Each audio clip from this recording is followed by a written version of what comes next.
Good morning, everybody. My name is Tori Cranford. I'm a business analyst at Eastern Arizona College's Small Business Development Center. Need to hold it? Oh, okay. Um, First off, I want to thank you all for coming, and I'm going to start by introducing Eric Bejarano. He is the Assistant City Manager for the City of Safford, to welcome us all.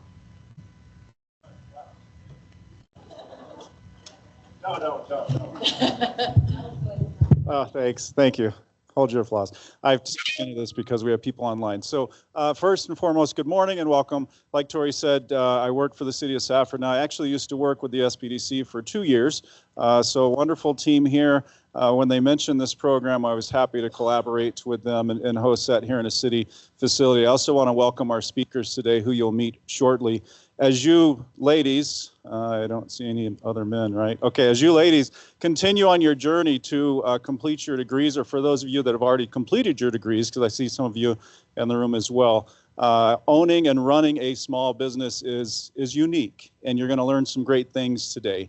And I wanted to share some quick data that I think really drive home the point on how important small businesses are to not only our community, but the United States.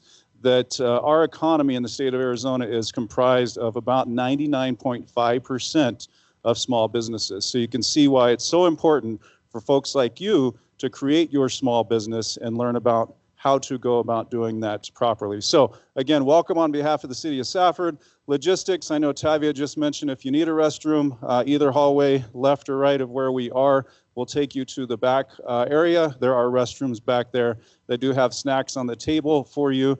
And if you need anything, I'll be around. I'll keep kind of monitoring the heat.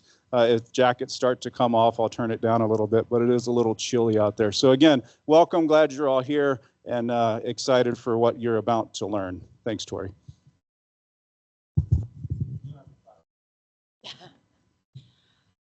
Now, at first, I'd like to introduce, you already know her. She is your instructor, Stacy Lunt from Eastern Arizona Academy of Cosmetology. She's going to come and speak to you a little bit first. So Stacy, if you want to come up. Yeah, now you. If you want the mic.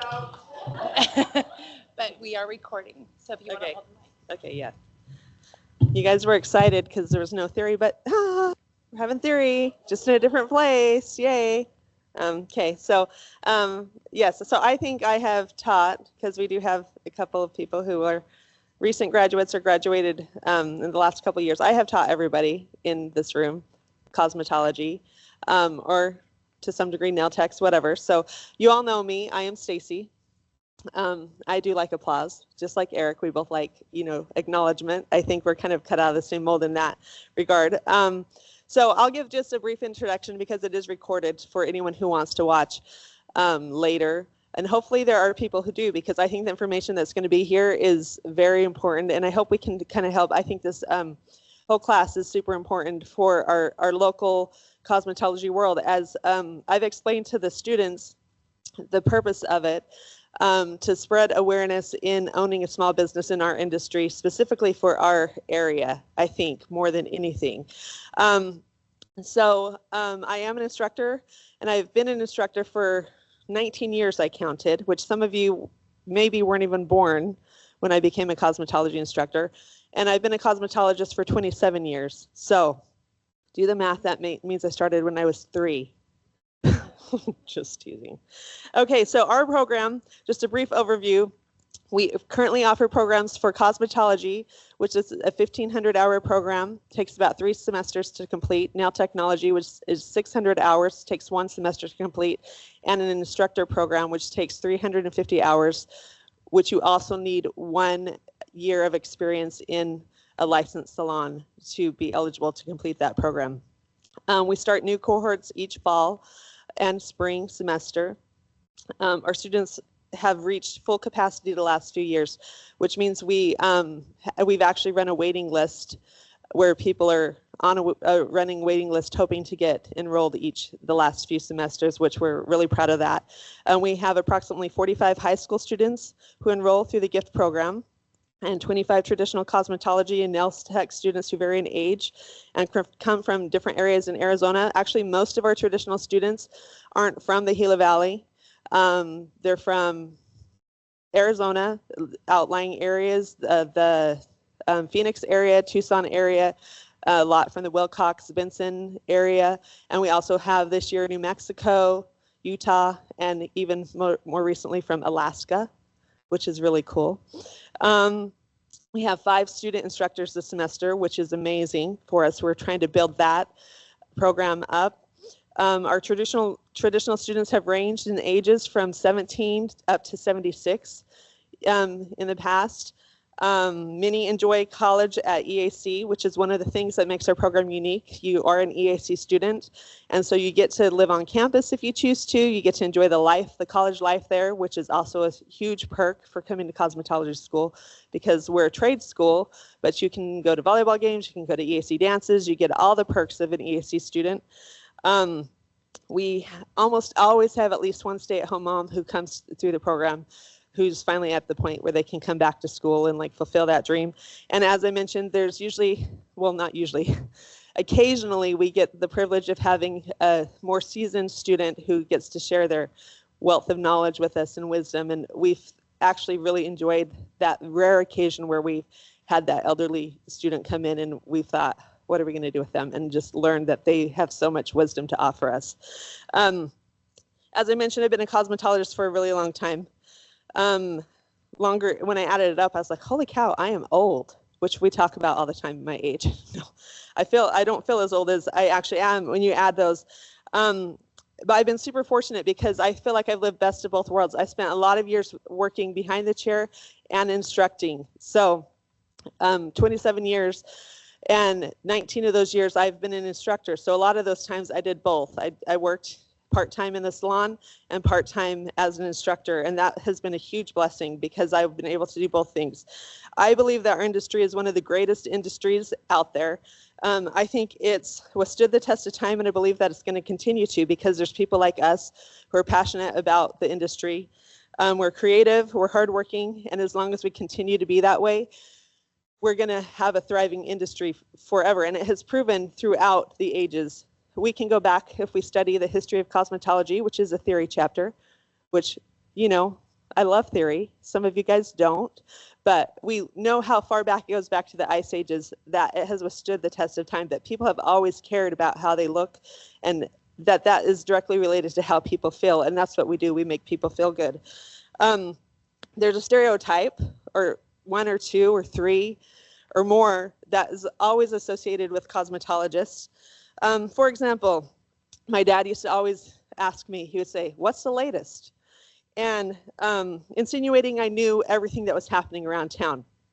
And truthfully, a lot of the time I did know what was happening around town. And I would say, Dad, just because I do hair doesn't mean I know everything. And he would say, oh, whatever. And he finally kind of quit asking me that, because as I tell the students, just because we know everything doesn't mean we share everything we hear. That's one of the things that we respect with our clients is, but sometimes as cosmetologists, there's a reputation that we know everything, and oh, she does hair, like don't talk to her, you know, and we try to respect that. Another one is that people become cosmetologists because they couldn't do anything else. We couldn't go to a real school, or we couldn't get a real job, or any of those things. Those of us in the industry know that cosmetology is tough. It's tough mentally, it's tough emotionally, it's tough physically. My husband's a contractor. He builds houses and does remodels and does all those things that are really hard physical labor. So we debate all the time which one of us has the tougher job, me or him. And he'll say, well, I have to work so hard and I'm tired at the end of the day. And I said, well, no, my job's harder because I'm physically exhausted too. I'm emotionally exhausted. And I have to smile and be pleasant the whole time while I'm doing it. And so I always win the argument. I usually win every argument. but at the end of the day, truthfully, we have a hard job and we know that. Years ago, I had a highly successful client by the world standards. He was in a very highly regarded profession, and he came in to get his hair cut, and he told me, I could tell he was having a kind of a rough day, but I just assumed it was because of his job. And he sat down in his chair, and I said, rough day? And he said, yeah, a really rough day. And I said, well, what's going on today? And he said, well, my daughter has decided she wants to become a cosmetologist, and it's such a waste of her intelligence. And I said, and I'm thinking to myself, well, this is a pretty brave guy telling me that as I'm cutting his hair. Like, and of course I'm a professional, always a professional, you know that. And so I continued to cut his hair, and he got a really great haircut, and I never even remarked in a snarky way. But I thought to myself, well, I'm a highly intelligent person, and I can tell you that I could have been anything I wanted to be. I had a lot of things I wanted to be, but cosmetology was something I chose to do because I wanted to do that. For the same reasons a lot of you guys are here. Like, I love people. I love making people feel good. I love the creativity behind it. I love using my brain. I love fixing things when they're broken, like a bad haircut, a bad hair color.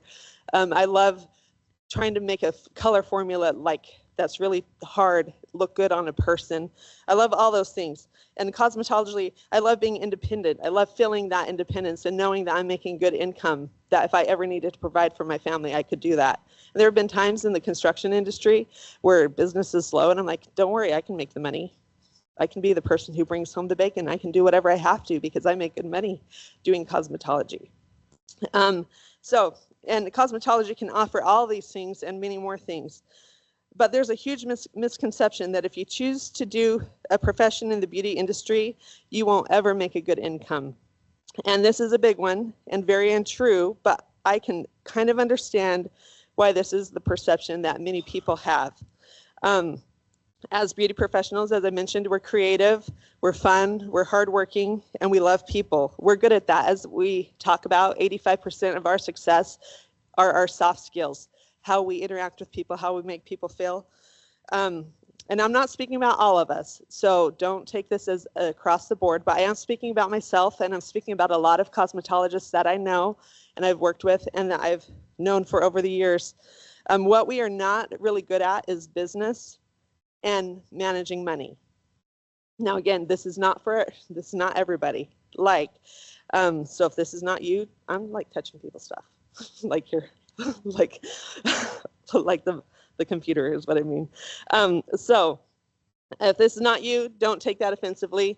There are a lot of different employment classifications and wage structures in the salon world. There's salary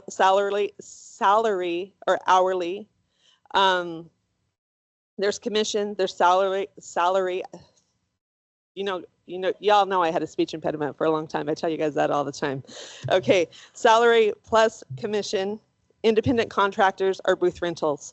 Independent contractors and booth renters are classified as self-employed, which means they have a different criteria and restrictions that separate them from an employee. It can become a little confusing. I worked a lot of years in the salon as a booth renter. Here in the Gila Valley, with the exception of a few places, most salons are booth rental salons. I love this option because I was my own boss. I made my own hours. I did my own thing. I showed up when I wanted to. I paid weekly rent. I paid for my supplies. But the big part of that I missed is I owned my own business. And I knew that, but I disregarded the second half of that.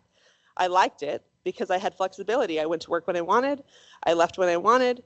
I did all my own things. But that being the case, I also needed a business license, insurances, tax ID numbers, etc. I worked in a salon which had all those things, but basically I housed my business in their building.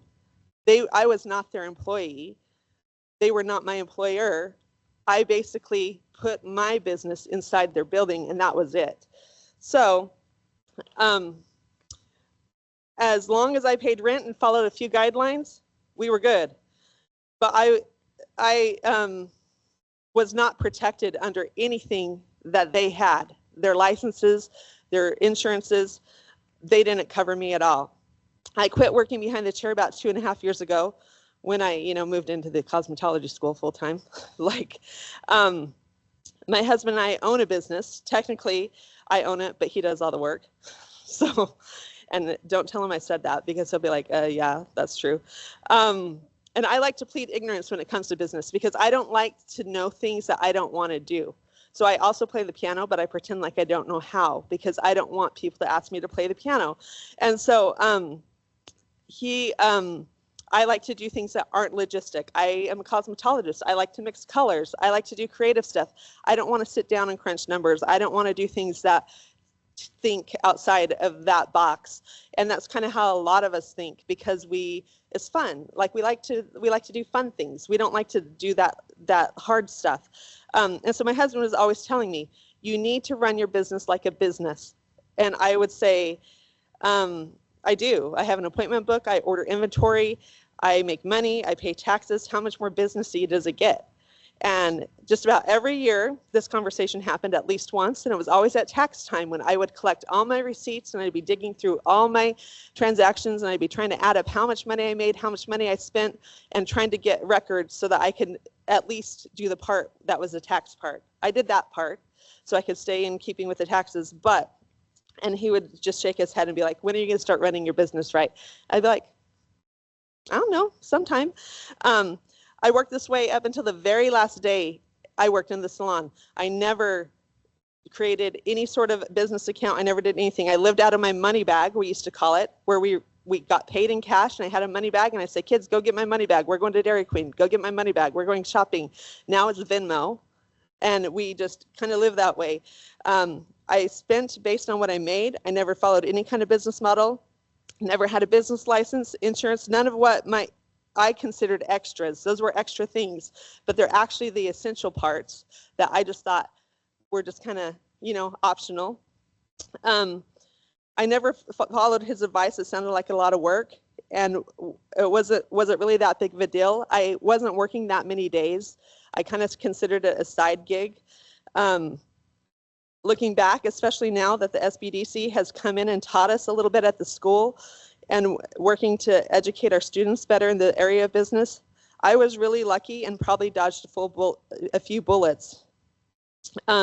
Thinking about unhappy clients, and let's face it, we've all had a few, or different mishaps that could have ended differently, is actually pretty scary, because my personal assets could have been affected because I was not protected because of the way I ran my business, which really wasn't a business at all. Also on the financial side of that, I'm a little older now. I'm actually a grandma, have grandkids. And I wonder if I had started back in the 1900s running a business efficiently, with the knowledge I have now, how things might look different financially today. Don't get me wrong, I enjoy my job.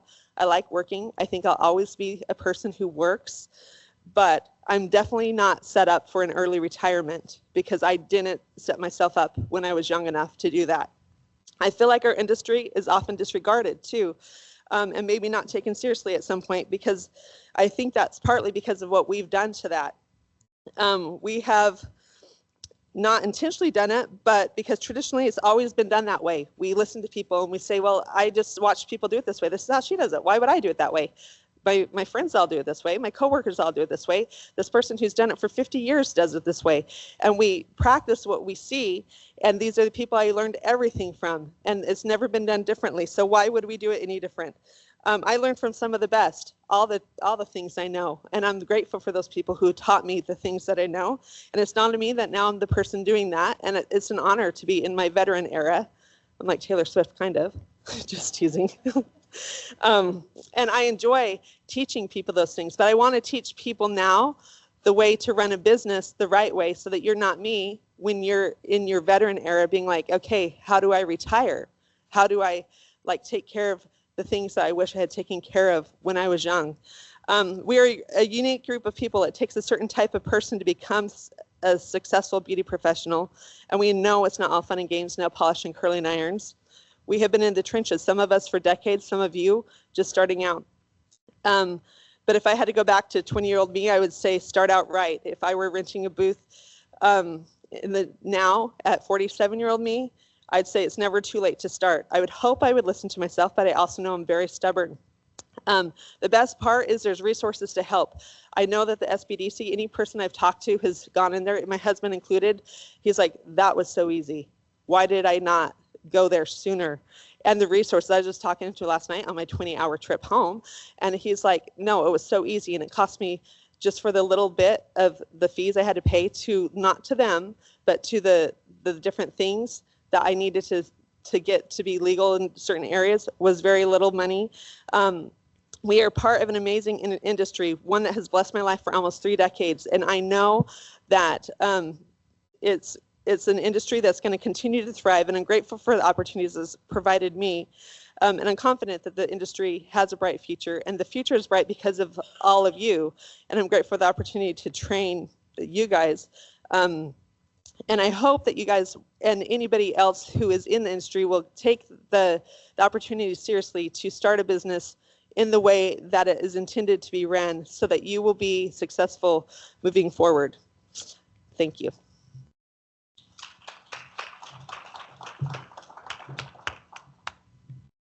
Thank you so much, Stacy. We are very lucky today that we have the executive director from the State Board of Cosmetology.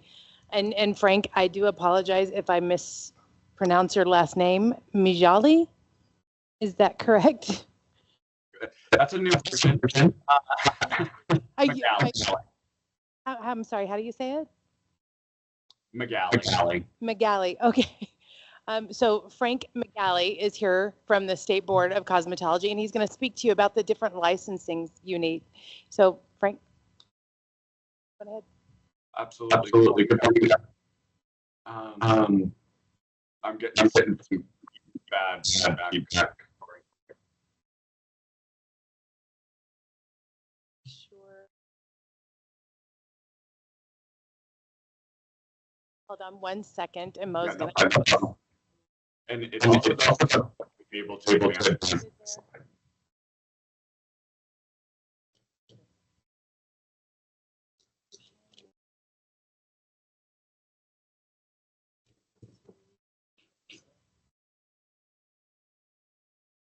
Request control for the slides, or you can just tell me next slide, and I'm more than happy to move forward. Yeah, sure. I can. All right. Well, good morning. My name is Frank. I am the executive son of our board. I'm very happy to be here. I wish I could be there in person, but 8 a.m. on a Monday morning, a bit of a commute, so I do appreciate the opportunity to join you virtually. I want to start with listening very intently to Stacy's presentation. Thank you, Stacy. Very passionate presentation, and it gave me a lot to think about as well from my perspective here in the industry.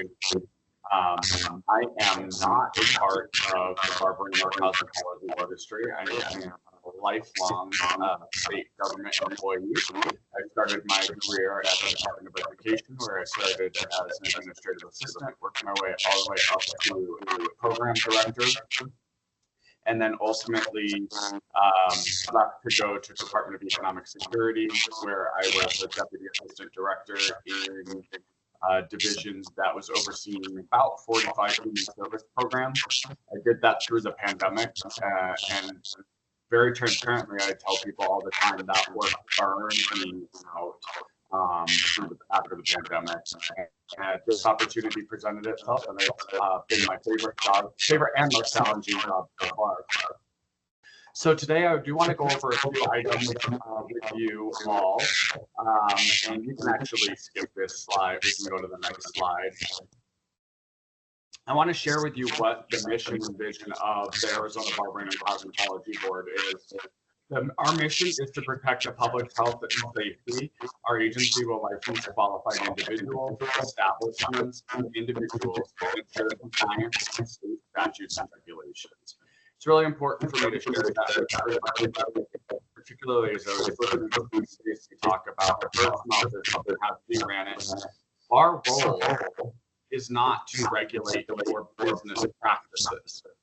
Our role is not to tell you what to do, how to do it, how to cut somebody's hair, et cetera, et cetera. Our primary and sole function is to protect the public health and safety. We do that by licensing individuals. Our vision as an organization is to provide quality and timely service to world-class consumer care. This is the vision I set out when I started at this job 2.5 years ago. And this is really important to me because it's a big cultural shift for our organization to really start talking about quality all the time. An example I like to talk about is at our I started in April of 2022, and in March of 2022, it was taking us on average 40 minutes to enter our phone. I can very happy to share with you today that last week, it took an average of 3 minutes and 33 seconds for us to answer the phone. And we're providing quality responses when we do answer the phone. So this is a big cultural shift for us. I don't think that it's been something that has been focused on.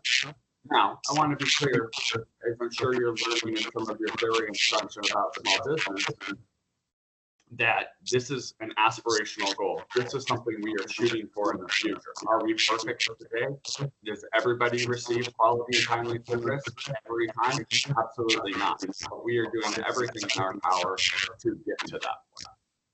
And the next thing I'd like to share, particularly since I understand that most of you in the room are students, is I like to delineate what the role of board staff is.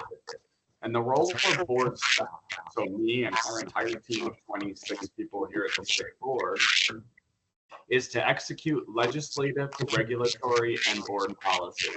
This includes receiving, reviewing, and processing license applications and making sure state statutes and regulations are being followed.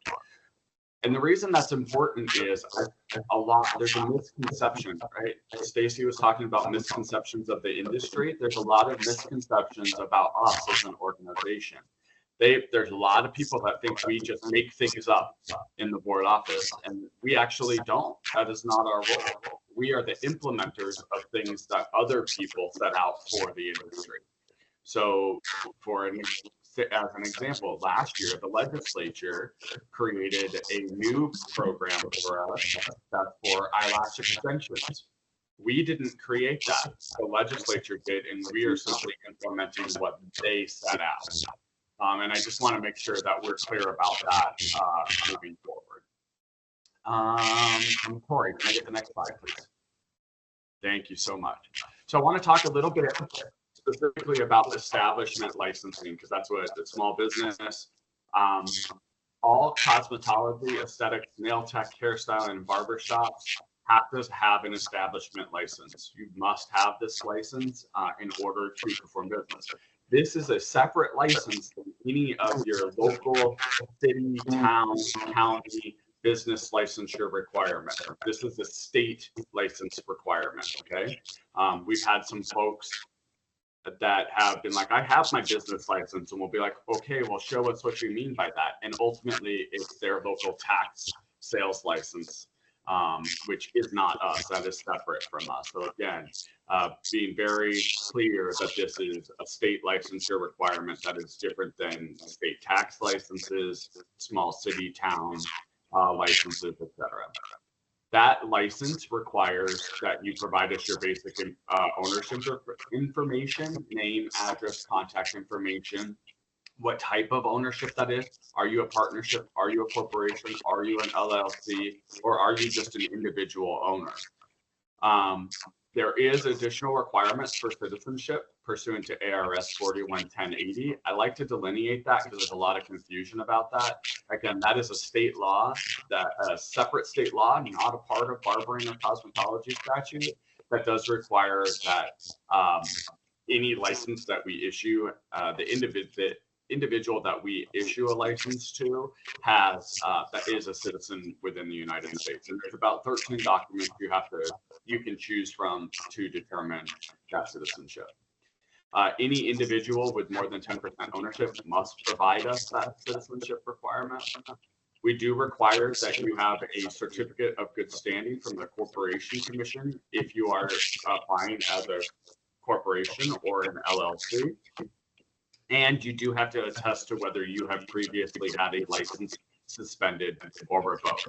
Now, I want to be clear, that doesn't mean you will not receive a license. It just has an added level of review and actually has to be approved by the actual board, the board members, not board staff. On this, on establishment licensing, we do approve these applications. We quote a 14 business day turnaround, but that is contingent upon that license being complete at the time of submission. So if you submit to us, or if you submit your application and it doesn't have those citizenship requirements that we talk about, then you're going to be outside of that 14-day timeline. Okay. I can also tell you, but what I can tell you is the last 3 months, August, September, and October now, all of those applications, completed applications, were approved in less than 5 business days. So we're continuing to quote 14 days because we want to see if we can sustain that momentum of getting that licensure approval timeline down as much as possible. But we also know you can't do business if we don't issue your license. So it's a high priority for us to ensure that we get those done.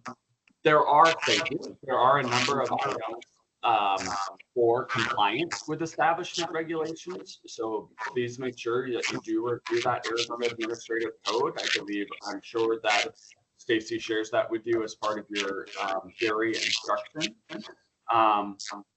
Licenses are, I think, one of the big things you have to communicate with us if there are any changes to your license. So if you move, if you close down, you have to tell us those things. And there is a regulatory requirement that you do so within 10 days. If you move, it's very important to note that the state statute says that licenses are non-transferable. So if you move it from one establishment location to another establishment location, you have to apply for a new license. You must also apply for a new license if there is a name change or if more than 10% of your ownership changes. You do have to have minimum equipment. Excuse me. You do have to have minimum equipment, and you shall ensure that all services performed at an establishment for the public are consistent with the type of license to be issued. So if you are a nail tech establishment, the only service you can provide within that establishment is nail services. If you are an aesthetic establishment, the only thing you can do is offer establishment services, or aesthetic services within that establishment. There is an option in the statute for mobile services or mobile units, but it is separate for barber versus Cosmo, aesthetic, hairstyling, nail, and eyelashes.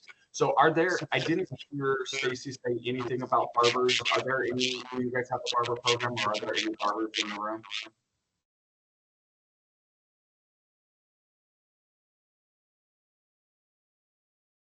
Okay, perfect. So I'm just going to skip over barber for now, to save a few minutes.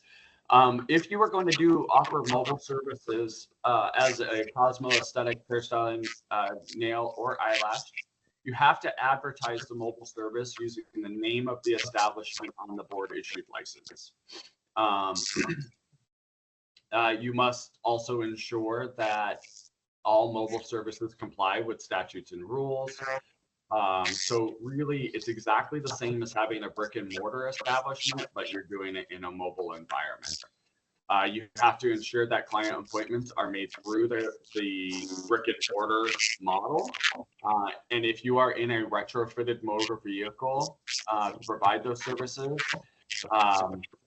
it has to have the exact same equipment as your brick and mortar. So you've got to have hot running cold water. You've got to have a sink to wash hair. You've got to have a sink to wash your hands, et cetera, et cetera. I also wanted to talk real quick with everybody about some statutory exclusions. That includes shampoo assistants who shampoo hair under the direction of a cosmetologist or hairstylist. So if you have an establishment and you want to hire, I think the example I like to use is a high school student, because all they do is wash hair, that does not require them to hold an individual license. Something else, or excuse me, another one is a person who provides a service that results in tension or hair strands or roots by twisting, wrapping, weaving, extending, locking, or braiding. So this is really a braiding bill exclusion. If that service does not include the application of dyes, reactive chemicals, or other preparations to alter the color of the hair, to straighten, curl, or alter the structure of the hair. And then also persons who dry, style, arrange, dress, curl, hot iron, or shampoo and condition hair if the service does not include applying the reactive chemicals is also excluded. Those are exclusions that the state legislature, I should say, put in place long before my time here. I know there were a lot of battles at the legislature regarding this back 2016, 17, 18 on some of these items, but I do just like to always be clear with everybody that the statute did exclude those items. And then next slide, I will wrap up with just sharing with everybody the number of establishments within the state of Arizona at the end of June of 2024. You can see that we had a total of 11,480 licensed establishments in the state of Arizona. And you can see the breakdown there on the slide for you. But all of that to say, there's a lot of establishments. And I forgot to say this on one of my prior slides. One of the questions I always get is kind of unique situations about whether you need to hold an establishment license or not. And my rule of thumb is if you are in doubt of whether you need an establishment license or not, get one. It is safer for you as a cosmetologist or a hairstylist or an esthetician or a nail tech, it is safer for you to hold that establishment license than to not.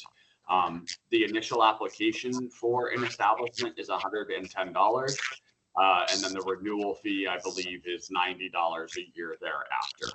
And again, it's truly a safety factor for you, because if you're caught performing services in an establishment and you don't have an establishment license, you run the risk twofold. First and foremost, you can be fined by the board $500, or there is also a chance that you could be charged civilly by law enforcement for providing services in an unlicensed establishment, and that's being done, I should say, by the county attorney's office. So again, I like to tell folks, if you're in doubt, get the license. It's much safer for everybody involved. And with that, I don't know if there's an opportunity for Q&A, but I'm happy to take any questions. There are. Does anybody have any questions? If you do, Tavia has a microphone for you since we are recording. We want to make sure to keep all of the information here so we can share it with others. But please feel free.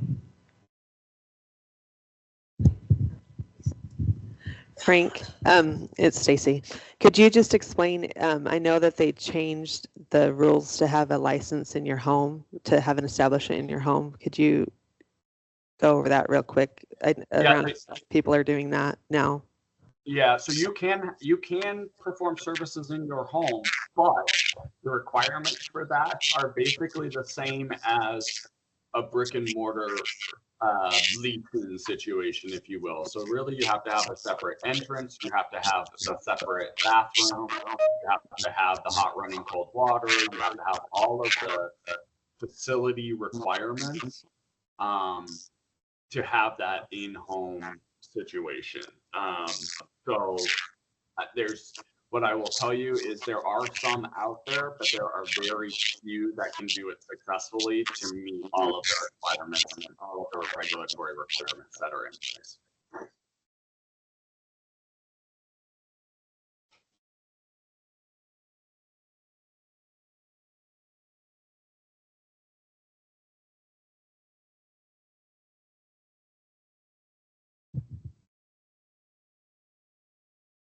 So the majority of people here do booth rental. Do you need an establishment license to do booth rental? So that's precisely why I was saying what I said just a moment ago. If you're in doubt, get it. There are so many unique situations.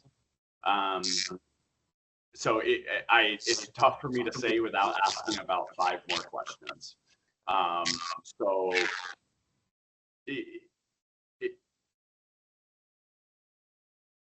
I guess I would just ask for clarification on, is it an establishment that's offering already existing licensed establishment offering booth rental? Is it a salon within a salon? Is it a salon suite? So there's quite a number of there's quite a bit of nuance to that for me to be able to answer that directly. So, for example, let's say that we are renting a suite in a room and we want to do a rental. The rest of the business is not cosmetology based, so they don't have a cosmetology establishment license. So then when we would be required? Yes, absolutely. In that case, you would, because there's no license there. Okay. Now, sometimes what you're going to run into is let's just say there's a strip mall and there's, I'm going to pick on you, Tori, just because I see you, and you have rented a suite, or I don't even want to say a suite, but you rented a unit in a strip mall and you've decided to put in 10 booths. They're not broken down in individual. It's just you go in there and there's 5 down each side. It's got all the requirements. And I come in there and I rent a booth from you. My first question is going to be, Tori, do you have an establishment license for that facility or not? And then my next question is going to be, are those independent contractors in those 10 booths? And if so, my recommendation would be that, Tori, you not hold the establishment license and that each one of those 10 individuals hold the establishment license.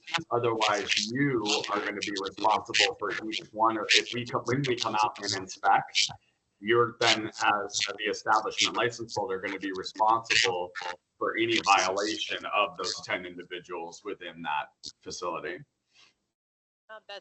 Thank you. That's great. Yeah. So and that's why I say if you're in doubt, get the license, because again, it protects everybody involved.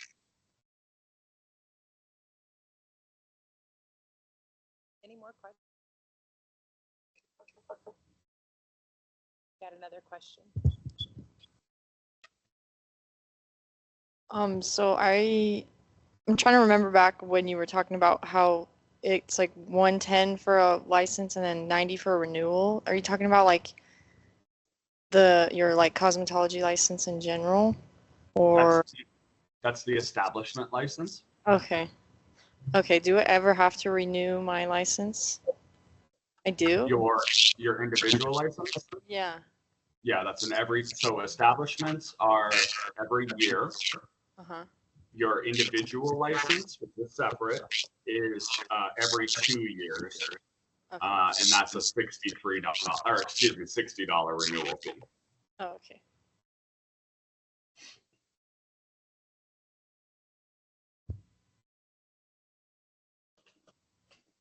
Any more? Okay.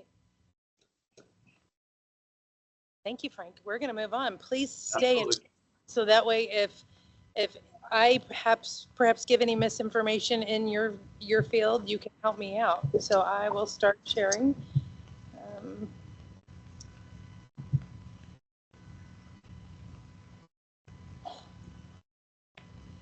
Slide. And so if you joined us a little bit later and you haven't registered on this QR code that's going to show up in a second. There we go. If you can scan it and just register. So this way we can keep record of how many people are here. Again, my name is Tori Cranford. I am a small business analyst at Eastern Arizona College Small Business Development Center. So to give you a little bit of background about myself, for 13 years, I owned a home-based business here in our valley. It was called Cakes with TLC. So some of you are young enough, I might have made your birthday cakes when you were little. I might have made wedding cakes for somebody in your family. But when I decided to retire my business, the opportunity to join the SBDC became available. And honestly, it's a wonderful fit for me. I love the idea of educating everybody about how to be a business owner. Not just, we can all be in business and we can all do it, but how do we be a business owner and how do we be a business owner correctly to protect ourselves? So First, let me start off by introducing our team. Simone Casio is our PACE and business analyst, and she's actually been listening in on Teams with us this morning. It's a bit colder in Payson, so welcome, Simone. And then also we have Tavia Rayleigh. She is our programs coordinator. She is here joining us today. So whenever you call our office and you need to set up an appointment to see me, Tavia is who will get you scheduled. A little bit about the SBDC, or Small Business Development Center. What are we? We are there as a service provided by a grant with the Small Business Association, the SBA, and then our host institution, which is EAC. They also match some funds to put us there. We're there to provide no-cost business counseling. So what that means is, because we're there by a grant, we don't charge you for our services. We're here to help you. So if you're coming in to create an LLC or something that's going to actually cost some money, you're going to pay the corporation commission. You're not going to pay me to do that for you. We do offer some classes, like our Dream Builder program, that we do charge for. That's $50 for the 10 weeks cohort. But I've been able to come and provide that class to your cosmetology school at no cost to you. So throughout that 10 weeks, you get a more simplified business education to help you get started with better practices to begin with. And so basically our mission is to help entrepreneurs realize their dreams of business ownership. So any questions you have, do not feel like they're dumb or you're afraid to ask. Please ask. There's probably somebody, you hear this all the time, sitting next to you that has the same question. We are a part of a network. There are 10 different SBDC centers across the state of Arizona. So if I don't know the answer to your question, I have valuable resources across the state that I can reach out to. You can see that we have satellite offices also. Our office from Eastern Arizona College actually covers 3 counties. We cover Graham, Greenlee, and Gila counties. So, we're not alone. If there's something I don't know, I also have resources. Your executive director for the State Board of Cosmetology is on the line. He was willing to come and help out today. If I'm not sure, I'm sure I can contact his office. I can contact Stacy. There are things, like I said, I don't know everything. I know the business side of it. I don't know the cosmetology side of it. We are also partnered with the Arizona Commerce Authority. So the Arizona Commerce Authority has this amazing website with a lot of tools for business owners. They have a small business boot camp that has a content library of over 450 webinars that they do every Tuesday that are live. You can register for business education on how to write a business plan, understanding marketing, which is going to be an amazing tool for you all. Finances, sorry, it's Monday and I can't speak yet. How to understand your profit and loss statement, how to get through all of those. So these are free webinars you guys can watch to get additional business education all the time. They have a small business checklist, and I'll tell you, I refer to it almost on a daily basis. Every time I have a new client coming in from an industry I am not sure of, I use that small business checklist to help me decide what licenses, what regulations they have for their industry. I've used it to help me figure out licenses and registrations for the cosmetology industry. This is how I know what I know. And then they also have a small business academy. They have cohorts there that you can join, that you can learn how to use your digital search engine optimization, the SEO, how to get that better. If you're looking for business loans, how to prepare for them. All of this is free tools for you. So when you're not sure about, different aspects of your business, along with the SBDC, the Arizona Commerce Authority is a great resource. And one of the things I wanted to discuss with all of you is about business structures. There's something that gets lost in this cosmetology field about business structures, that when you finish cosmetology school, and you get your license, you think that makes you a business.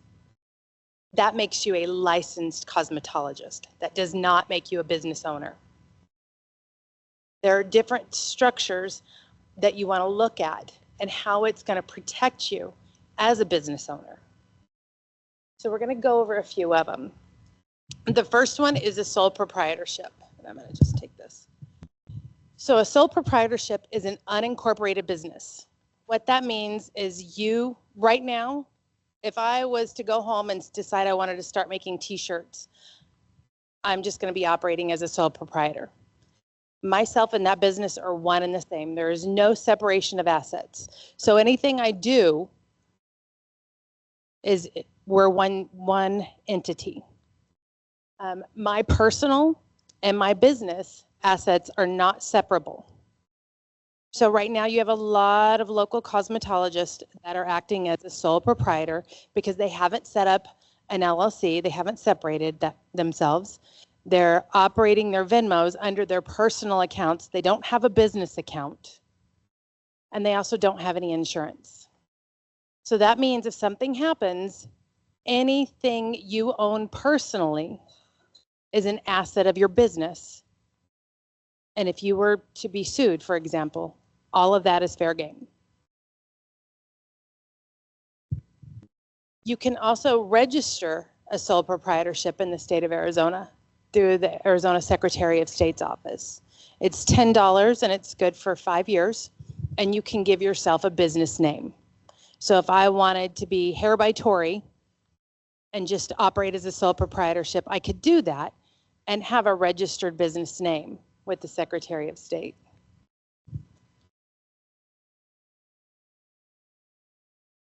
Now, one of the most common ways to formalize a business in the state of Arizona or in the United States is an LLC. That's a limited liability corporation. That is a great way of separating me, the individual, from my business practices. So if something were to happen, they can just sue me for the assets of my business. So as Cakes with TLC for 13 years, I have an LLC, and I still have the LLC. In the state of Arizona, an LLC is $85 to create, and it's good forever. It's perpetual. So I don't have to renew it every 5 years. I don't have to do any annual reporting. But I do have to make sure that I do not pierce the veil, so to speak. What that means is to use my business accounts for personal use. I have to treat my business like a business now. But if I were to be sued, if I would have shown up to a wedding and dropped their whole wedding cake and ruined somebody's day and they wanted to sue me, that was a practice being done under Cakes with TLC. They couldn't sue Tori Cranford for my home, my retirement, my car, any of that. They could sue me for the assets that I had underneath my business. What was in my bank account? They probably might want to take Rosie, my big mixer. You never know. But me, the person, was protected. Also with an LLC, it gives you a bit more flexibility in tax status. This is something that none of us want to think about, but as we grow up and we realize every year we're going to have to deal with taxes, you want a bit more flexibility. So if you're going to have a business, make sure that your business actually works for you. So those expenses, your color, your dye, your booth rental, your insurance, all of those things you can keep track of as expenses for your business as a deduction. Your earned income, everything that you make, every dollar that you get paid, you're going to be claiming as earned income. Where this is going to benefit you also is now you're a structured business. So say you want to go and buy a house or a car, you have proof that you have an income. It's not just, I got money coming in under the table. You have proof because you're reporting all of this, and it's a structure. Any questions right now on sole proprietorship and LLC? Oh, okay.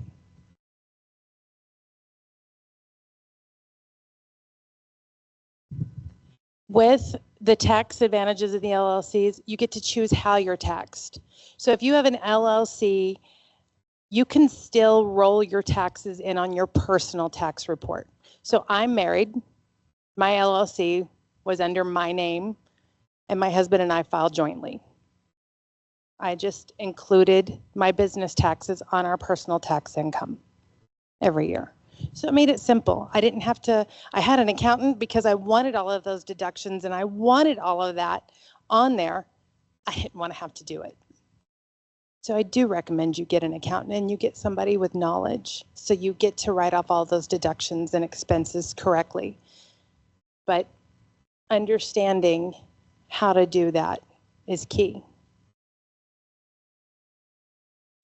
We don't talk a whole lot about corporations, and this is more on, you know, if you want to be double taxed or not. And this is when you get to that point, if you own a salon and you're renting out a lot of chairs and you might want to go to an S Corp or a C Corp, that's where your tax accountant is going to be able to benefit you on that information.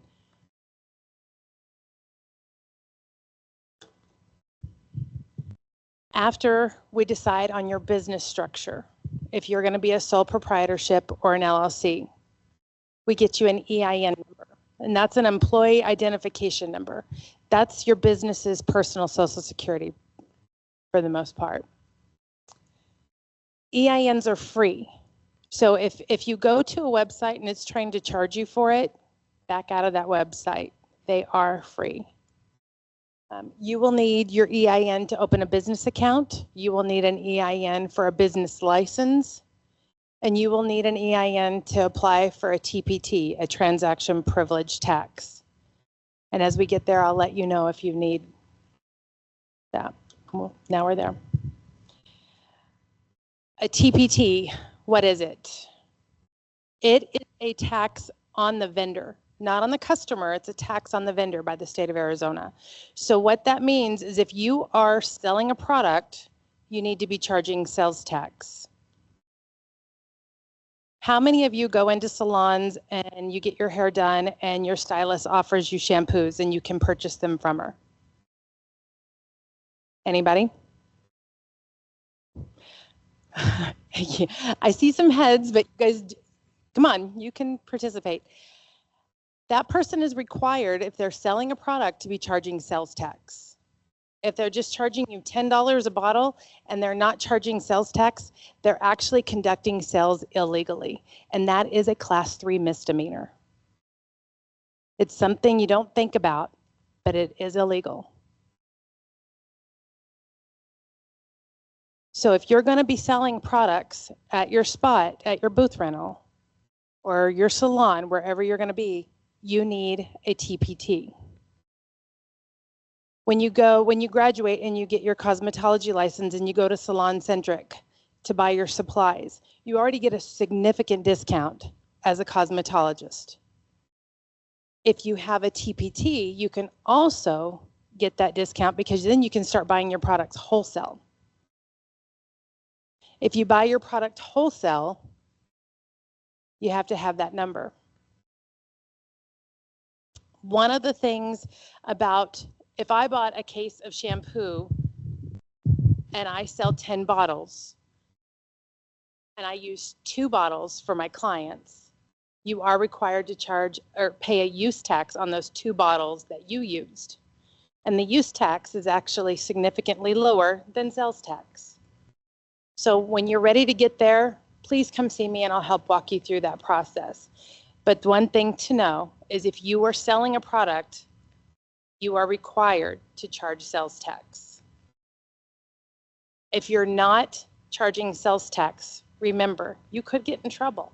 And the whole point of this is today is to kind of teach you how to prepare yourselves to protect yourselves.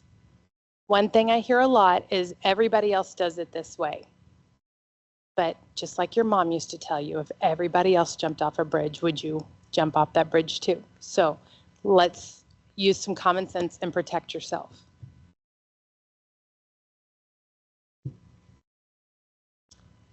Some sound business practices.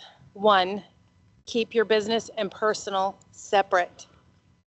If you're going to pay yourself from your business account, write yourself a payroll check and put it in your personal account, and then spend all the money you need to spend. But do not use your business account to go out to eat or to go to Dairy Queen with the kids or go school clothes shopping, that kind of thing.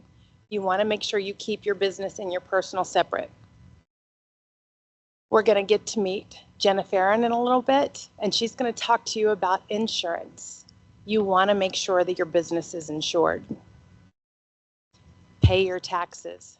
Understand what you're supposed to be paying on to.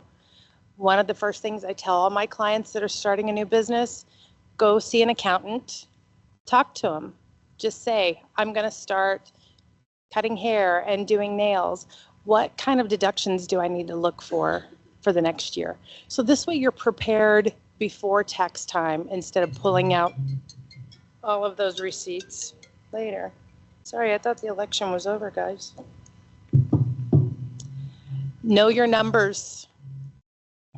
If you don't understand what it's costing you to do business, you're not going to make any money. So understand what your booth rental is, what it costs you for all of your colors, your back bar, any of that. Understand all of that, what it costs, and what you actually need to be charging your clients. So that way you make a profit. It's not cost of ingredients and your labor does not equal profit. If you don't figure out how to mark that up with a margin or a ratio, at the end of the day, you've made no money. Get help. Don't be proud. If you don't know, get a mentor. Get a mentor in the industry that you see seems to be doing really well. And if you still feel like they don't know, come to the SBDC. If I don't know, I'm going to reach out and get help for you. But together, we're all going to learn. The more you know, the more you realize you don't know. I've now been at the SBDC for 2 years, and I think every day I'm learning something new. That's going to be how it is for you guys as your business is growing. And if you mess up, figure out why, and then just make it better. Turn your failures into success. After you've figured out how you're going to structure your business, getting your EIN, getting insurance, get a business checking account. One of the best ways to keep your accounting is keep it separate. Understand if you need any specialized licensing for your business industry.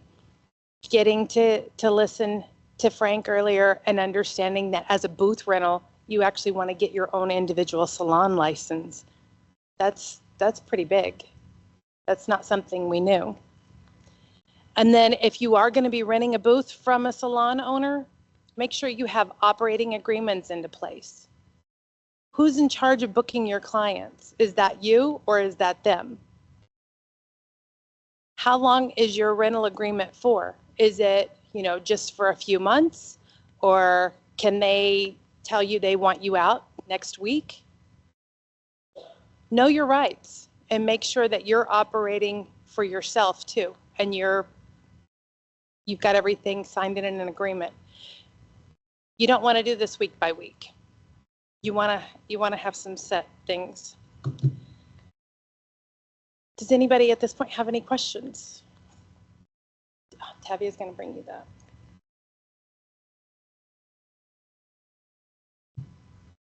She's right up. Right.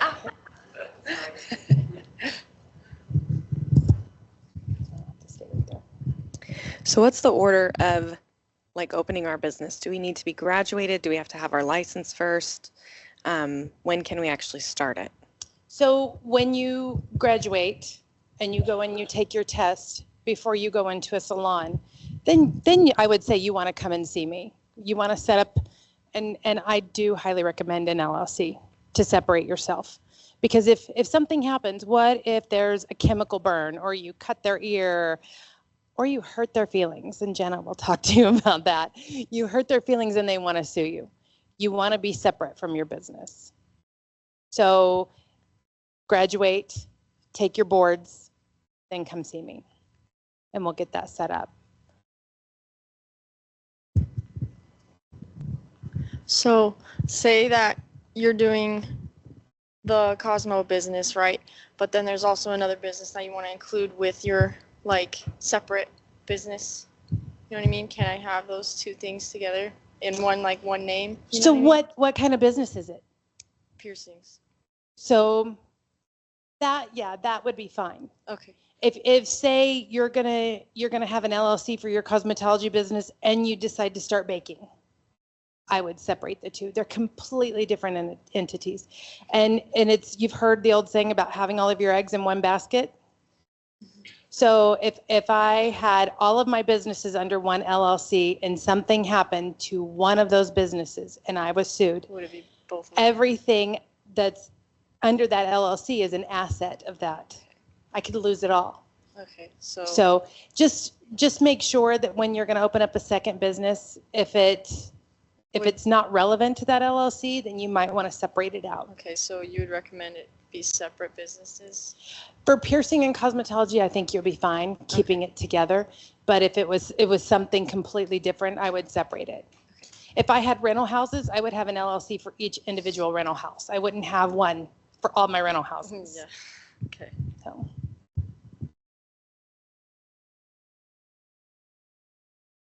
So working as like an assistant, would I have to get all this stuff registered and stuff? Or should I wait until I become like my own head stylist? If you're going to be an assistant, are you being covered by them? Yeah. If you're being covered by them, Don't worry then about you're it. fine. Okay. But if you're not, cover your own assets. I think it is a 1099. Or maybe, I don't know. A 1099 I can't remember is what an she said. independent contractor. Oh, wait, I think it was the other one. So you filled out a W-2? Okay. Yeah, that one. Is that? Okay. So, you know, It if I is. were to go to McDonald's right now, I would fill out a W-2 and I would be an employee. If I was an independent think I know. contractor, I'd be filling out a W-9. And at the end of the year, I would get a 1099. So if, look and see what you're getting. If you're getting paid an hourly wage, Yeah. then you're an hourly employee. So Okay. you should be covered by them. Okay, cool. If you guys graduate and go to Great Clips or Smart Style and Walmart, you're an employee at those salons. You're not a contractor. Oh. You don't have to clap. But Tori, a lot of info and thank you. So, you know, graduation, the boards, and now we're talking LOC, EIN, TPT. Can you speak to the timeline if they were to meet with you? How long would something like that take to establish? It's painless, an hour or less. It really is. It doesn't take that much time. So with an LLC, like I said, it's $85 and that you pay to the corporation commission. And one of the beautiful things when you come into our office is we're going to have you create your own dashboard. So that way you can log in and see your LLC and print your articles of organization anytime you need them. And then when it's all completed, you're going to pay the Arizona Corporation Commission. Again, you pay me no money. And then we get your EIN. There is a new federal reporting that went into effect this year, and it's called Beneficial Ownership Information. That is also a free report. Don't let somebody charge you for it. And we'll help you get that done before you leave the office too. Because once we've established your EIN number for your business, we can go in and report your company and report any person that's going to be a beneficial owner of 25% or more on your company. Okay. So, but here's a hiccup we've noticed this year. Your address on your driver's license must match the address that you just put on your LLC. So if you've moved into a new house and you didn't update your driver's license, update your driver's license. And then the TPT, that runs about $14 for our area. $14, and it's good for 12 months. So those are the things that we can help you with in our office.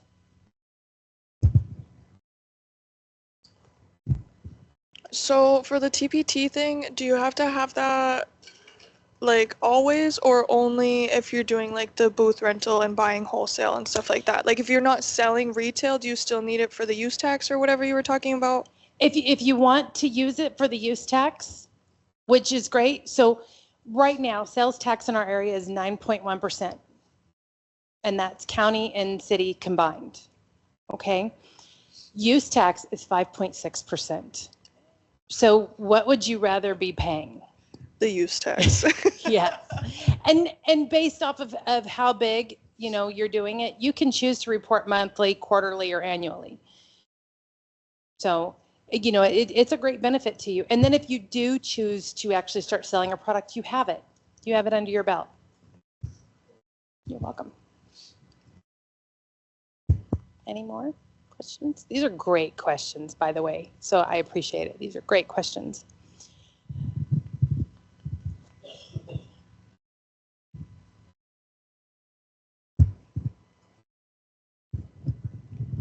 Now, on the topic of the TPTs, if they're not thinking about the use tax, but they're selling the product for like the salon, would they need their own one still?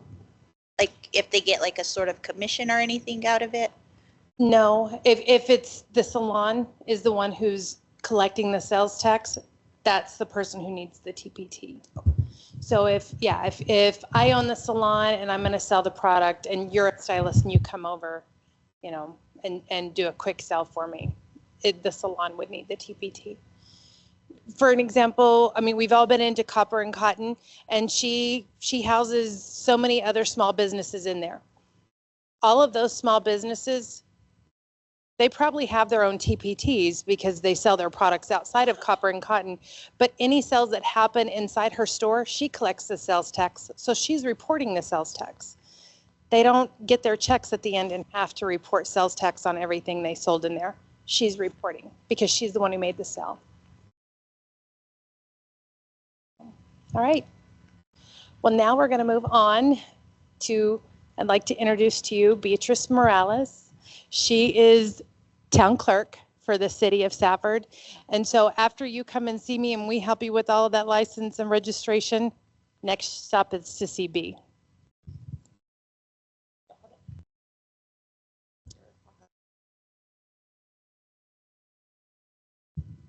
Good morning, everyone. A room full of entrepreneurs is really exciting. I don't think you guys realize what you're doing for yourself. Some of you are young, some of you I know from school, so I know you're about my age, but good morning and welcome to this. This is exciting. No shame to Eric, but way to go, women, right? Small business owners. Yes, I love it. Girl dad, yes. Again, my name is Beatrice Driver. I am the city clerk for City of Safford, or Morales. Maybe. It's Monday, it's fine. This is Jessica Guzman. She's the administrative assistant in the city clerk office. So this is who you primarily see when you come in to do your business license. We're at the 2-story white building there on Main Street. So anytime you guys need us, we're there from Monday to Thursday, 7 to 6. Call us, email us, whatever we can do to help you. And we just want to talk a little bit about the reason why you should have a business license if you're working in City of Safford limits.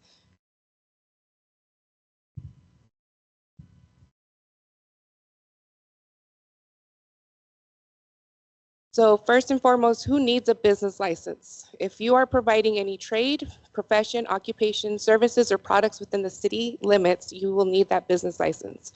Per City of Safford City Code, we have 2 sections that the license is required. So section 5.04.010 is unlawful for any person to carry on any trade, profession, occupation, or business within the city limits specified in this chapter unless it's exempted without having procured a license from the city. When a business may be classified under more than one trade, profession, or occupation, only one license is required. So this is in the event that that last section there, if you have multiple locations. So let's say you have a beauty salon on Main Street, and then you have a beauty salon on 5th, and you have a beauty salon on Central. Each one of those locations would need their own business license, and a lot of people forget about that. So just make sure if you're operating in different locations, you do need separate business licenses. And then we also do have a violation, which I've been in the city clerk role for going, I think, 3 years. And I have yet to issue a violation, but it is there. And we've gotten pretty close with some of these businesses that refuse to come in and get a business license, that we've gotten close to having to pursue legal side of it with them, but we do have a section in our city code that would allow us to pursue any legal action by a class 2 misdemeanor if you do not have a business license. So just a lot of people forget when they go and work at a salon and they rent one of these booths, they say, oh, well, you know, Stacy has her business license, I'm good. No, you are your own individual business. So you need to make sure you come and get your own license, and that way you're protected.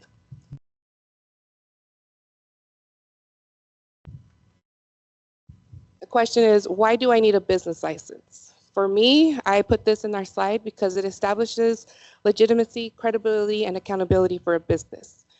Why wouldn't you want that business license, right? You kind of show everyone, hey, I've gone through the hoops. I've done my homework. I have everything in order. For example, I'm allergic to hair dye. If anyone knows how I can dye my hair without being allergic, I would greatly appreciate it. But I am not going to go to a salon or just somebody that hasn't gone through cosmetology school and say, hey, give it a try, because I know what it does to me. But if I approach a salon and I see they have their state license, they have a business license, I feel a little more secure. So get your business license. It just kind of sets forth a more approachable appearance for your customers.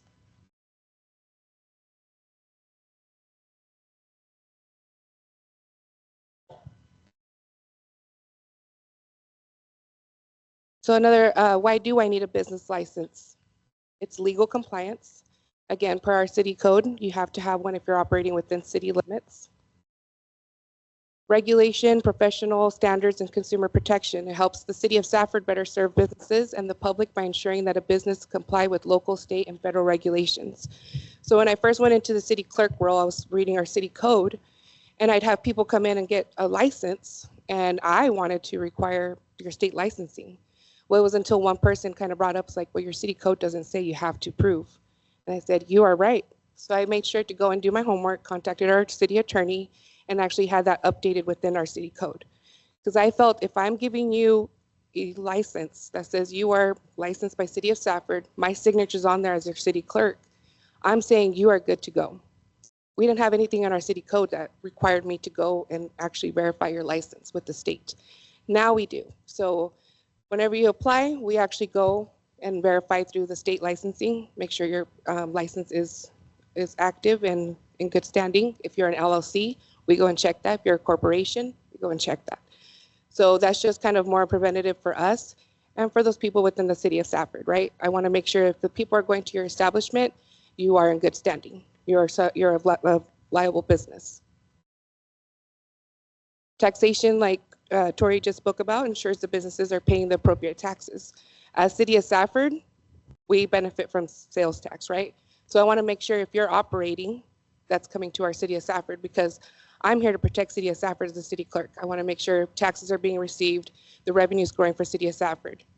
And so this just ensures that you're doing the proper process for that. And the permits and permissions, building permits, fire safety, licensing for specific activities. If you are operating in your home in City of Safford, you do have to apply for what's called a home occupation permit. So this kind of protects you because you don't realize how many calls we get is, hey, my neighbor 2 doors down constantly has cars coming and going. They report it. People will report you. And before we know it, oh, she's doing lashes, she's doing nails from her house.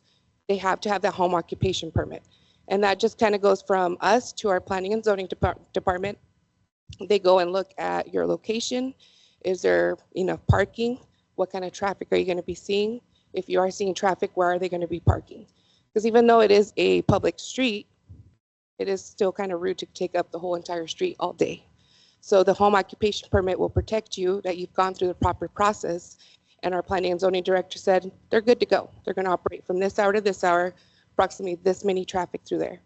And so whenever someone does call and complain about you, we can say, hey, I actually have my home occupation permit, along with the safety of it. If you're receiving clients in your home, you want to make sure your home is properly secure for in the event there's a fire. How are you going to exit? And planning and zoning will help you make sure that your home is safe for that.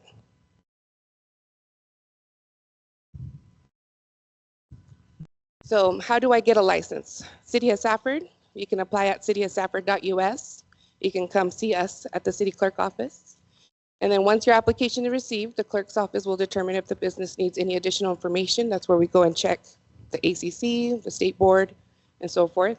If you need the home occupation permit, we'll let you know. And then if it goes to planning and zoning, once it comes back to us, then we will contact you to collect your $50 annual fee. So the $50 gets you started for a full year, and then every year we send out a renewal, and it's just $50 every time. And then here's just a little how it shows it on their website. You just go to departments, city clerk, licenses, business licensing, and then the link's right there where you can just apply. And that comes directly into our email, so there's really never a lack of time for us to catch their license and get working on it. That's just going to play through and show you how we do it. Touching on what Tori said, the suing part of it. Yeah, a lot of you are young. Unfortunately, the world that we live in is everyone is sue happy. If they can get a quick buck out of you, they're going to. About a year ago, I had a lady that came into our office, and she was upset because her hair was cut by somebody, and she asked only this much be trimmed off. I don't know where the communication went wrong, but they chopped it off to like above the shoulder. Well, for religious purposes, she was super upset. She came to my office because she wanted to see if this person was licensed. She needed to file a police report, and she was pursuing legal action on this young lady. And all I kept thinking was, oh, I hope she has everything in order, because for religious purposes, she probably would have a pretty good case. And so it does happen. Protect yourselves as new owners of your business, going through school. You're putting so much time and effort and money into this. Protect yourself. The fees are minimal, $50 here, $85 for an LLC. Protect yourself, because it does happen, and not to scare you, but if you're going to do your own business, let's do it right. Protect yourself. It might not mean a lot to the 18, 19-year-old that maybe owns a car, but those women are sitting in here that have a full house, have kids, huge bank accounts. That could make a big difference. So protect yourself, get your proper insurance, get your proper permits, and just operate professionally. Have a great pride in what you guys are doing and bringing to the table as cosmetologists.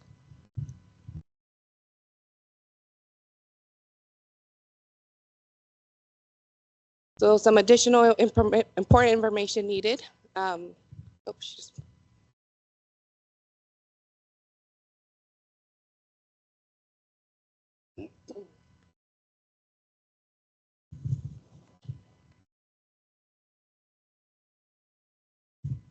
It's not going back, but important information that's needed is kind of what Tori just spoke about.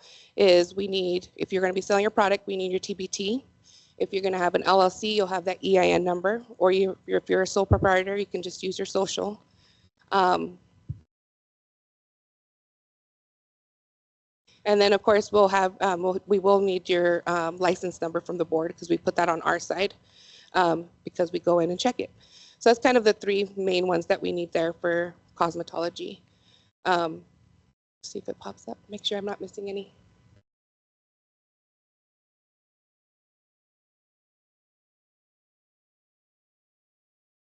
No. There we go. Yeah. So the first one is that TPT, your federal tax ID number, which would be like your EIN. If you're a contractor, which I don't think you ladies are, but like Stacy, your husband probably has a contractor's number for doing construction. A specialty license number, that's going to be your state board licensing number that we will verify. And then if for food vendors, we require that Graham County food permit. We take a lot more pride now that we're kind of a new team to the city clerk office, but we kind of revamped what we require. We're going a lot more by city code, making sure things are abiding by the law, because this is my job, right? Is to make sure that our city code is being followed, and to protect you. And if I don't know the answers, even if I know the answers legally, I sometimes will not, give you any response. I'll just refer you over to Tori. But this is a great resource here. We have her business card and pamphlets there in our office. If you have any questions, this is a great resource. Go to it. It's free. Protect yourself.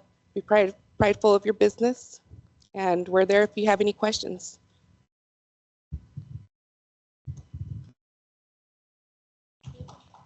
Oh, that's what your business license would look like right there. Oh yeah, posting your license. So anytime you're doing if you have a booth, you'll want to have your license posted. Anytime you guys are at these festivals downtown, they should have their business license posted. Sometimes it's not very quick visible, but I'm watching when I go just to make sure that they are getting their license. It's part of my OCD. I can't let it go, even after hours. But yeah, you need to make sure you have your license posted and just keep following getting it renewed annually again. It's $50. If you're late, it's an extra 35. But we make sure we send those out every month. We're sending out renewal notices, and that's what your license will look like. It's an 8x10, and we can email it. You can come by and get it printed off.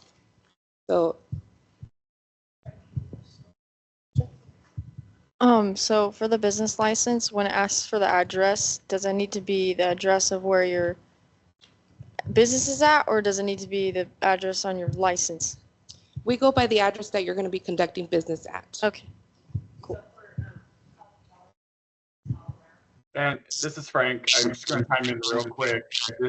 This business license is what I was referring to earlier. That is separate from your establishment license that allows you to perform cosmetology services or hairstyling or aesthetics. So it sounds like if you're in the city of Stafford, you would have to have this license as well as an establishment license from our board.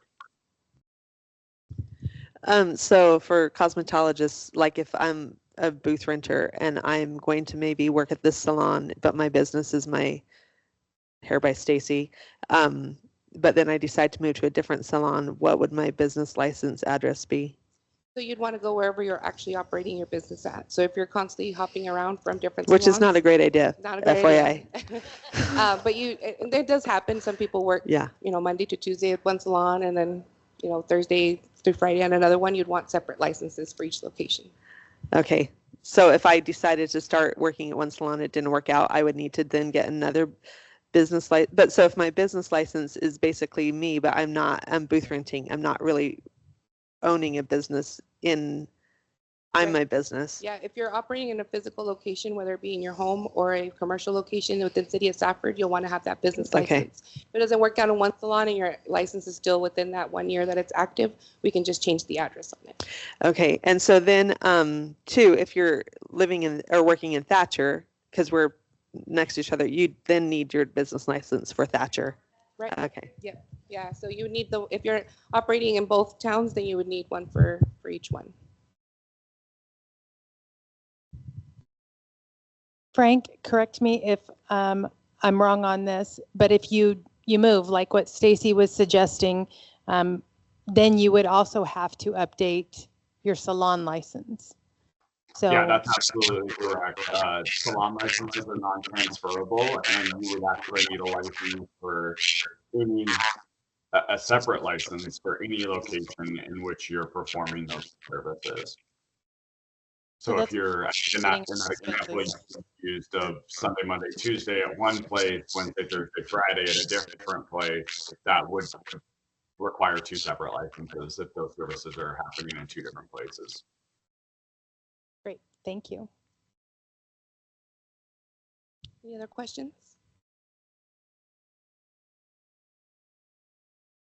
All right, thank you, ladies. Thank you, Beatrice Driver. So sorry. I know. Already having a Monday.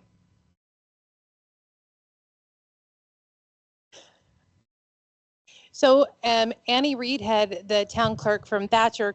Actually, she couldn't join us today. She's under the weather. So I will go over her information for Thatcher for business licensing. And I'm going to have to read it. But just as if you're operating in Safford, remember there are town limits. Thatcher is different. Pima is different. Pima is going to require you to get a business license there also. There is no such thing as a county or a state of Arizona operating business license. So if you actually I live south of town. I still had a city of Safford business license because I was down here all the time as a vendor, but to operate, I didn't have to have a county business license. So that's something to think about. And if you're not sure, that's one of those things that when you come to see me, I can help you out with. But now, if you're in Thatcher, again, Annie went over the reasons for business licensing, just like Beatrice did. You know, it's going to ensure legal compliance, boost that credibility, simplifies tax filing, opens financial opportunities, and protects your business in the long term. So one of those things to realize is by doing this, this is how you are establishing that you are your own business. Like I said, your cosmetology license does not make you a business. These items are what separate and make you a business. I can go to school and get a business degree. That doesn't make me mean I own a business. Let's see. Again, operating without a business license may result in fines or shutdown of business operations. Licensed businesses are typically regulated and ensuring safety and quality. Again, adds business legitimacy. A license can make your business appear more credible and trustworthy to clients. And then there are those tax obligations. Every municipality you go to, so right now in Graham County, the tax rate is 6.6 and the city of Safford is 2.5, so it gives you 9.1. Thatcher is the same, combined 6.6 and 2.5 for that 9.1. Pima is different. It's 6.6 and 2.0, so 9 point, or yeah, 8.5, sorry, 8.6. So just understand wherever you're operating, there are different tax rates and you're reporting it differently. In Thatcher, their regular business license is $40 and it's good from year start to year end. A home occupation license is $40. And then they also have a peddler's license of $30. So what a peddler's license is if you're a vendor at an event, say you want to set up on EAC's field and do hair tinsel or something outside of being a part of the cosmetology program, then you'll need to get a peddler's license. If you were to be at the Native American Festival or Pamper Me Ladies Night Out, you'll want a peddler's license for those events.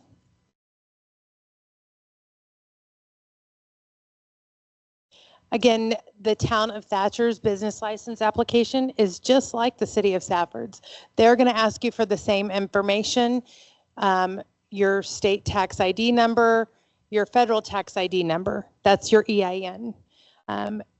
Contractor's license number, if you have one, or your cosmetology number. It's going to ask you the type of business that you have and different securities. You know, if your business has an alarm system or not. So in Thatcher, and I don't know how long this is going to stay this way, but in Thatcher, they say if you rent a booth or a chair from a beauty establishment, you're not required to obtain your own individual business license. I don't know if they're working on changing that. I would still recommend you get your own because you are your own business.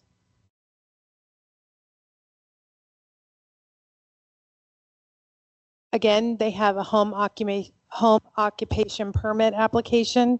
What they're doing here is they are making sure that you're complying with ordinances to operate a business in your home. Like B said, you know, do you have sufficient parking? How long are people going to be there? You know, signage, what are your hours of operation? So whenever you are going to work from home, you want to make sure that you're complying.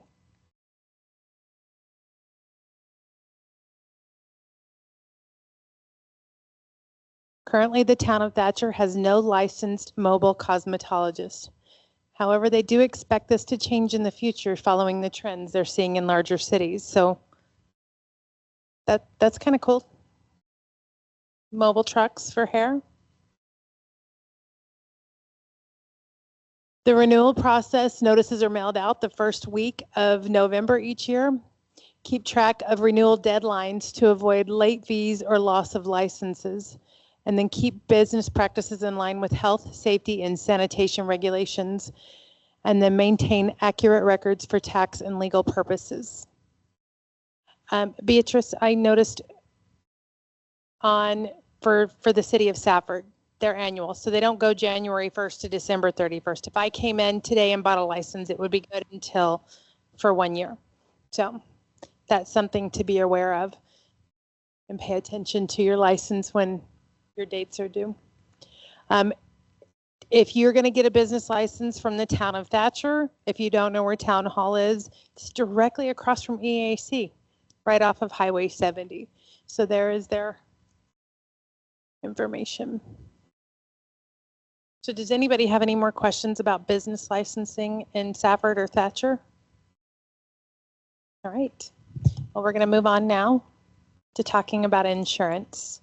And so we're very lucky to have Jenna Farron from Country Financial here to discuss insurance with you.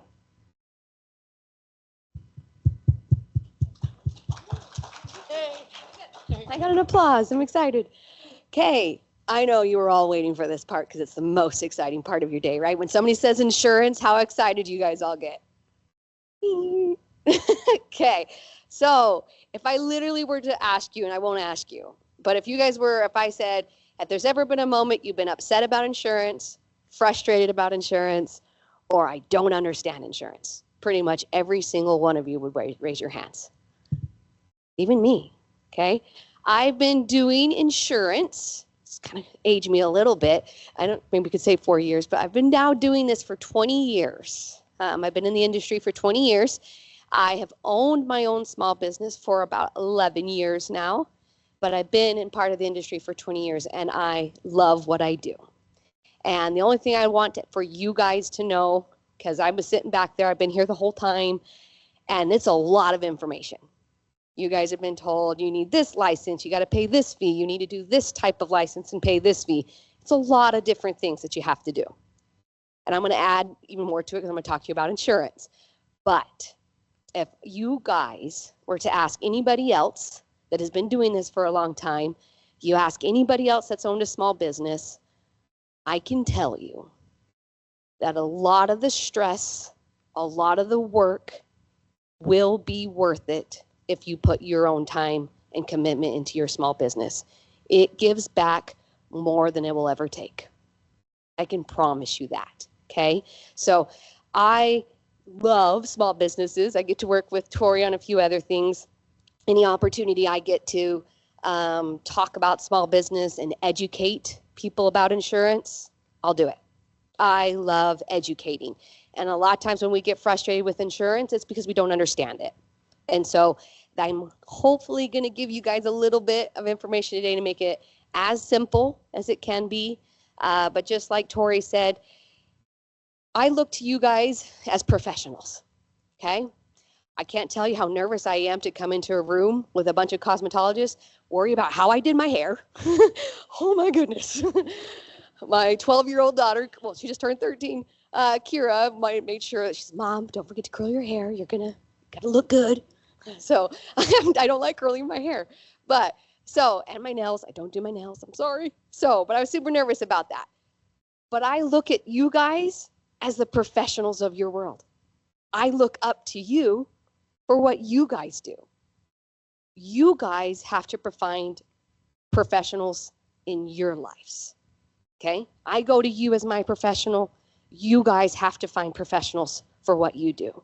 Professionals in small businesses, professionals in licensing, professionals in insurance. I can't fix a toilet. I have a professional for that. So you guys are the professionals in your world. Find the professionals that can help you guys, okay? So that's huge for me. I love insurance. I don't know how much I could say that, but let me explain one thing, okay? I love what I do. And I think you guys do what you do because you love what you do. But if I were to ask Stacy, you love what you do, right? You do, okay?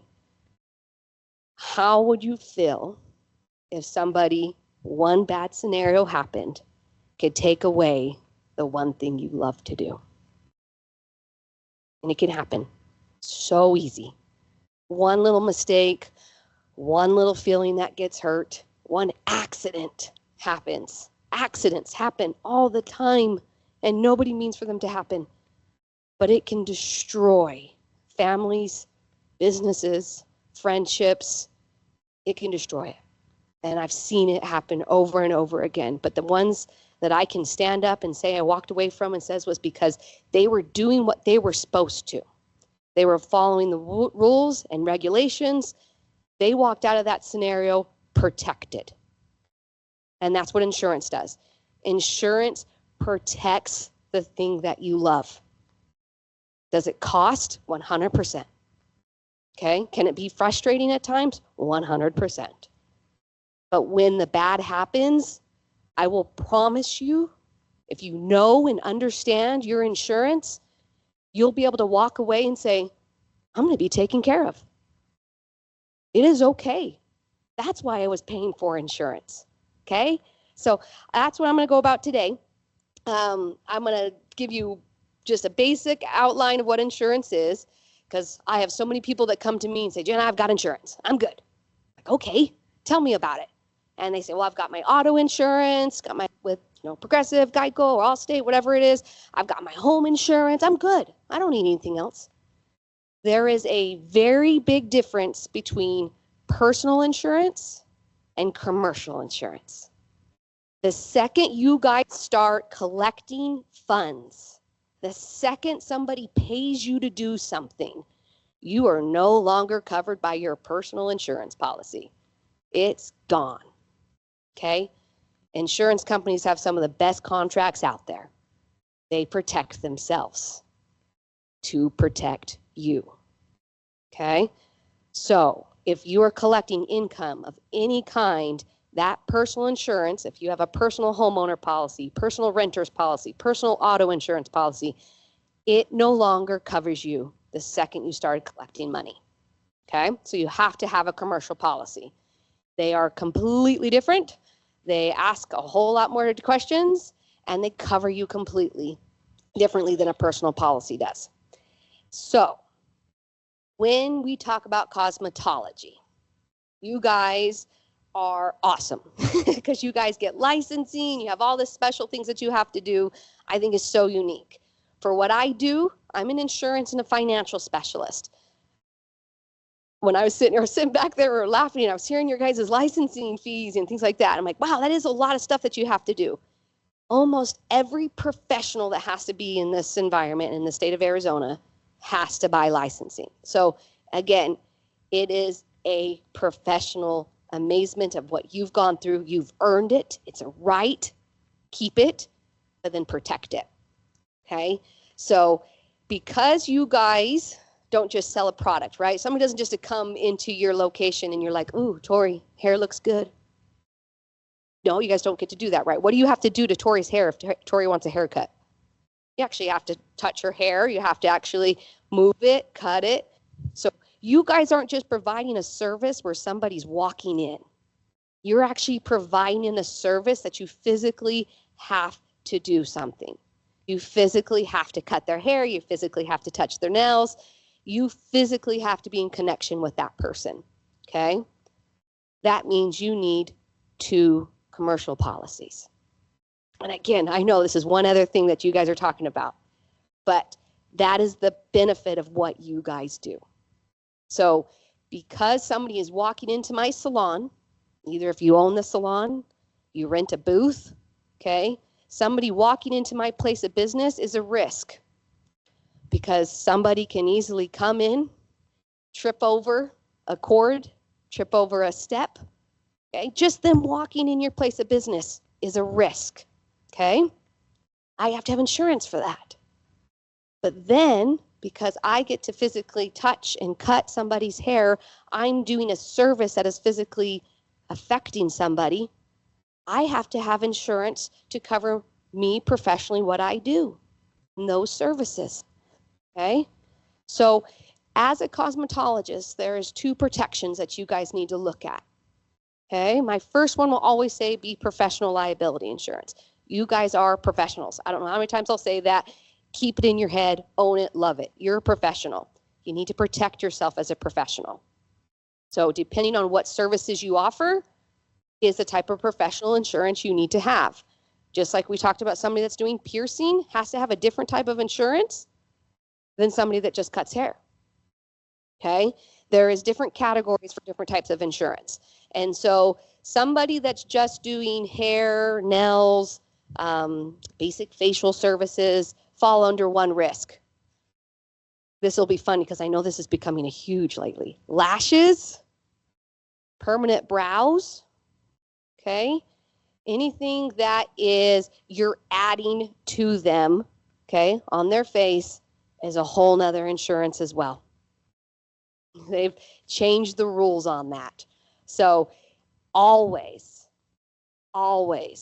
ask your professional, hey, this is what I'm doing. What do I need to have and what kind of coverage do I have? Because I promise, you guys all work in a salon. I was super excited and I'm going to be very grateful. I got to go to the Cosmetology last Friday and some of you might have saw me there. My daughter had a 13-year-old birthday party and they were amazing. Yes, there was 14, 13-year-olds in the cosmetology school at one time. Yes, it was, I love small towns because I can make a phone call and say, I don't know what I need to do. How can you help me? And they said, we can do it. And I don't know if all of you then, when you saw all those girls walk in, you're like, I don't know about this. Woo, you did. I heard that happened. Yes. I know. I got the phone call while I was in Tucson. They're like, hey, you're coming to an appointment. I'm like, no, it's not until the 7th or 16th, 15th. I don't remember the days. Yeah. So yeah, that was a little confusing on that one. My bad. But it worked out. You guys are amazing. You guys are awesome. So when you guys perform those services, you have to have the coverage that you need. Okay. How many of you, real quick, I want you to raise your hands for me on this one because I love participation. How many of you already know and pay for your own insurance? Ooh. Personal insurance. Let's try that even. Okay. No, and that's perfectly fine. Okay. A lot of us don't because we have help from parents. We have help from families taking care of that stuff. But I want you to realize the second you go into this professional world, you need to cover your own insurance and take care of that. Okay. So depending on what you're doing, depends on the insurance you need.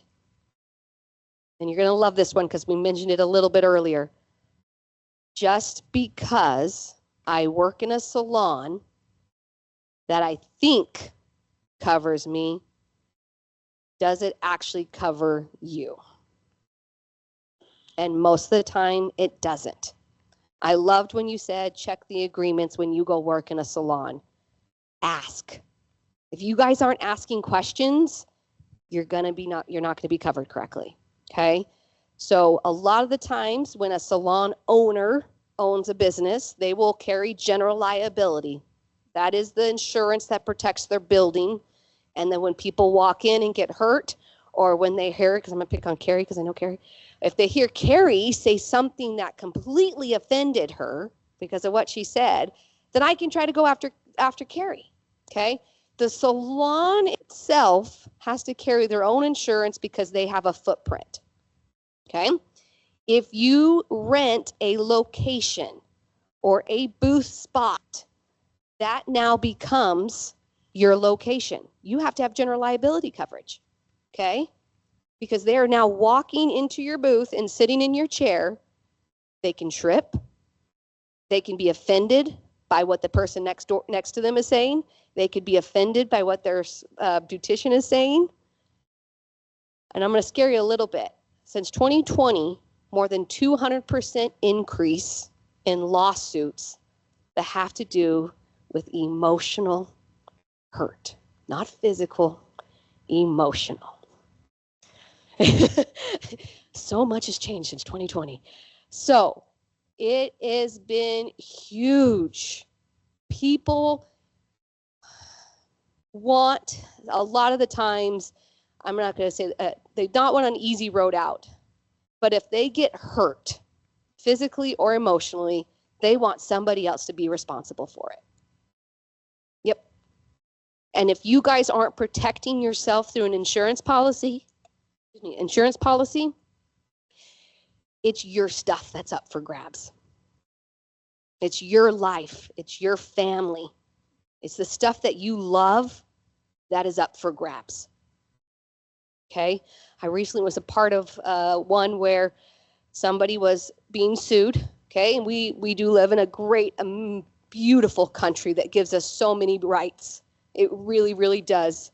But one of those things when it comes to lawsuits, you don't even have to have factual information to start a lawsuit. Yep. You can be sued and start the process without even all the information going out yet. I had a lady that I had to work with that we were dealing with on a lawsuit, and she was not liable but got put into the lawsuit. It got done. The judge threw it out. There was no fault on her. It cost $35,000 to pay for the lawyer that defended her.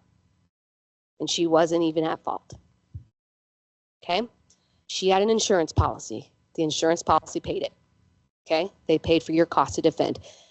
We pay for insurance so that when the big things come, we don't get that big bill.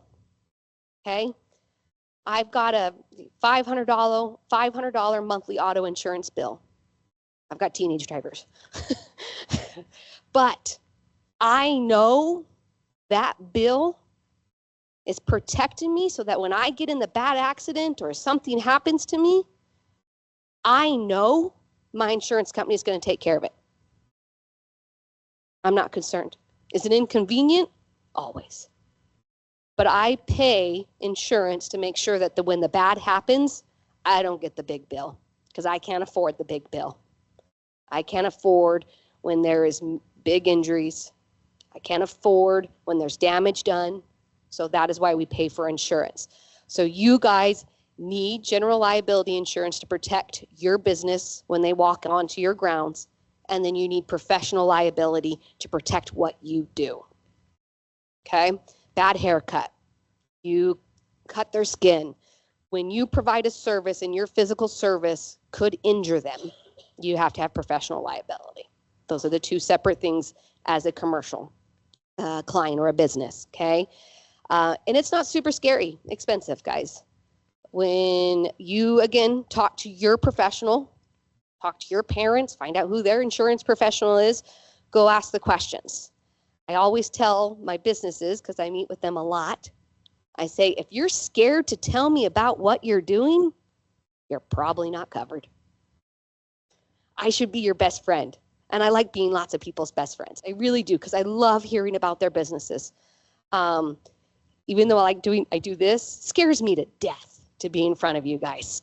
I don't like getting in front of people. But I love educating people. I want you guys to be protected, okay? Affordability is simple as, general liability policies to protect your places of work can be somewhere between $30 to $40 a month, okay? That is a monthly cost when we pay our insurance. It's usually monthly. Some of us can, if you can save up, pay annually. But you're talking about $1 million, $2 million liability protection, okay? And I know that sounds like a lot of money, but when I just tell you guys it costs $35,000 to pay for a lawyer to show up and protect you, to say, hey, she didn't do it. That's why you have to carry those high limits, okay? Professional liability policies, depending on what you're doing, can be as simple as $10 a month to ones I've even seen that are closer to $100 a month. Because again, it depends on what you're doing. How risky is the services you're providing? How expensive your policy is. Nail techs, hairstylists, basic facial stuff, waxing, things like that. Those are your base things. The second you start getting into lashes, piercings, and permanent makeup, and once I say those three, you all know why, right? You guys know it way better than I will ever know. You know the risks, you know the concerns. That's why insurance is a little bit more, because it's more often that something happens, okay? Then also, just so you know too, if you do home-based businesses, which I do a lot of those, a simple question to your insurance professional, a lot of the times you guys can put that on your own home insurance or a renter's policy. There's simple things that you guys can add to your current stuff that then changes it from personal insurance to commercial coverage. I have a lot of moms that do some different work at home. We add what's called a beautician's liability onto the policy. So they're covered, okay? But unless you add those endorsements, you're not covered. The only other thing that I would add when it comes to insurance, just like I said, is talking and finding your professional, is don't risk not getting something because you don't think it's too expensive, because then you're probably not charging correctly to cover what you do, and you should.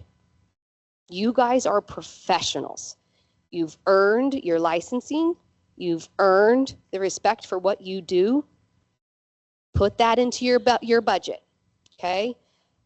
Tori, they do that over there. I work with a lot of business clients and their financials, and you need to know what it costs to run your business, and insurance should be in that cost so that then you're charging accordingly for what you do. And if somebody is not wanting to pay that, you can stand up and say, I earned this right. I am protecting myself correctly, and I'm doing what I'm supposed to do. Okay? Nobody should devalue what you guys do, but set up your business correctly so that you are covering the things you need to do. I liked how Stacy said at the very beginning, something I learned a long time ago, 70%, 30% in your personal life and your professional life, okay? 70% of what I make covers the cost to live, covers the cost to run my business. 30% of that should be going to savings, 10% savings, which could be retirement, 10% into another financial, and 10% fun.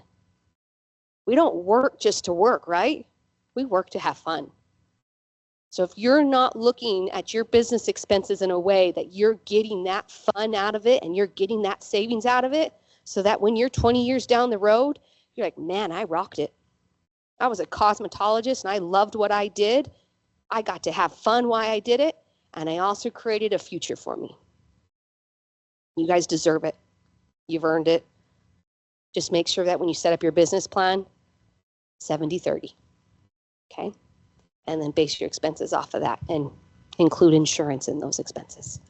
Okay, any questions? Yeah. Just so you know too, I'll just add, because I know you guys mentioned it, like I said, normal beautician, nail techs, it's really, really simple in the insurance world. Those are policies you can get same day. When you start getting into tattooings, piercings, permanent makeup, your insurance professionals are going to take 7 to 15 days to process things like that. We only can use very certain insurance companies, so it takes a little bit longer for those types of work. Okay. Thank you, Jenna.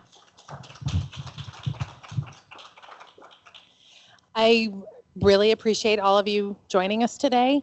So here's something to think ahead. When you graduate cosmetology school and you get your license, come see me. We're going to get you off on the right foot. And then when you go to rent that booth in the salon, show them you're prepared to be there.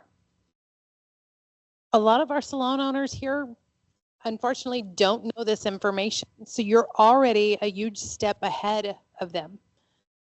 They think, here's a chair, somebody come rent it.